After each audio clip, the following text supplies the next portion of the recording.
అదే అపోస్తలుల కార్యములు 24వ అధ్యాయంలో 25వ వచనం నుండి అక్కడ ఇద్దరు దంపతులు ఉన్నారు. ఆ దంపతుల పేర్లు ఏంటంటే ఫెలిక్స్, ఆ తర్వాత అతని భార్య అయిన యూదురాలైన ద్రుసిల్ల. వారి ఇరువురు కూడా పౌలయ్య గారిని పిలిపించుకుని స్వార్థ చెప్పించుకుంటున్నారు. ఆయన క్రీస్తు యొక్క నీతిని గూర్చియు, విశ్వాసమును గూర్చియు, జరగబోవు విమర్శను గూర్చియు ప్రకటిస్తున్నాడట సువార్త. ఆ ఫెలిక్స్ అనే ఆయనకి భయం వచ్చిందట. భయము రాగానే పౌలుని అన్నాడట, చాలు చాలు ఇక ఆపు, ఇప్పుడు చెప్పబాక ఇవన్నీ భయం వేస్తుంది, కానీ నా సమయం వచ్చినప్పుడు నేను పిలుస్తాలే, అప్పుడు రా అన్నాడు. అపోస్తలుల కార్యగ్రంథం 24వ అధ్యాయం ఇంటికి వెళ్ళిన తర్వాత చదవండి.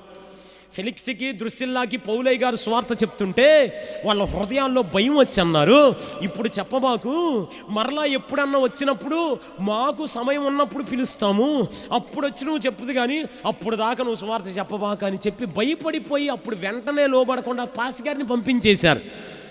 ఆ తర్వాత ఇక ఎన్నటికీ ఫెలిక్స్కి ద్రుసిల్లాకి మరలా సువార్త వినే అవకాశం దొరకలేదు. దేవుడు ఇవ్వలేదు అవకాశాన్ని.